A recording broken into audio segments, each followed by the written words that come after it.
Adam A. Zango ɗan wasan kwaikwayo ne na Najeriya, mawaƙi, ɗan rawa, marubuci, darakta, mai shirya fina-finai na Hausa, dan shirin talabijin kuma mai yawan taimakon jama'a da waɗanda ke kewaye da shi. Ya fito a fina-finai sama da guda 1000 kuma ya samu lambar yabo da yawa. Adam A. Zango yana da ɗimbin mabiya a Afirka da ma sauran ƙasashen Najeriya da Nijar a duniya. Dangane da lambobin fina-finan da aka nuna da sassaucin ra'ayi, an bayyana shi a matsayin jarumin fina-finan da suka yi fice a Afirka kuma shahararren mai bada nishadi a fina-finan Hausa a duniya. A cikin shekara ta 2000 ya kasance babban jarumi a fagen fina-finan Hausa. Adam A. Zango yana samun labarai da yawa na kafofin watsa labarai a Najeriya, Nijar, Ghana, Kamaru, Chadi, Togo da Benin, kuma galibi ana kiransa da yariman kowane lokaci.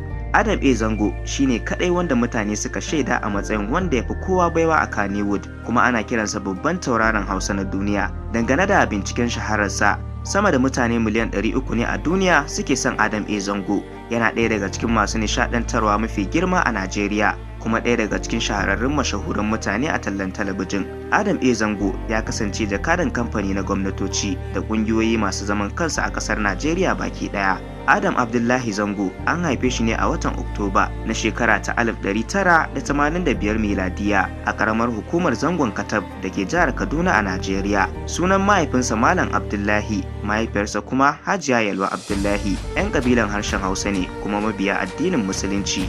Wasu daga cikin tsofaffin waƙoƙin Adam A. Zango sun haɗa da Duniya ta zo ƙarshe, waƙan Sarkin Zazzau, Shahuda, Samarin Duniya, Komai daga Allah ne, Tsumagiya da dai sauransu.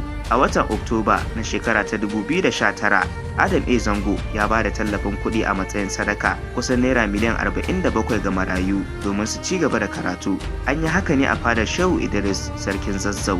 Ga kuma kaɗan daga cikin fina-finansa Ni da ke mun dace wanda aka yi a shekara ta 2013, Najeriya da Nijar wacce aka yi ta a shekara ta 2012, Nisaiba, Rabin jiki, Rawar gani, Rintsin ƙauna, Rumana, Ruwan ido, Sai wata rana, Salma, Shahuda, Siyayya da shakuwa, Soyayyar Facebook, Tsangaya, Ummi da Adnan, Walijam, Wata rayuwa, Ya salam, Zanen dutse, Zarar bunu, Zatona, Zinat, Zo mu zauna, Zulumi, Asin da asin, wato shiri mai dogon zango. Adam A. Zango ya zamo jigo ga rayuwar wasu manyan jarumai a Kannywood, domin kuwa ya reni yara da dama a cikin harkar, kuma a sanadiyarsa tauraron wasu jaruman ke haskawa a yanzu. Shine kadai mai tarin masoya da karancin makiya a Kannywood, domin shi ɗin gwani ne kuma abin burgewa ga kowa. Sunana Abba Hassan, ina kuma yin ka oba. Wannan na zuwa muku ne daga Nigerian Update da Abba Hassan TV.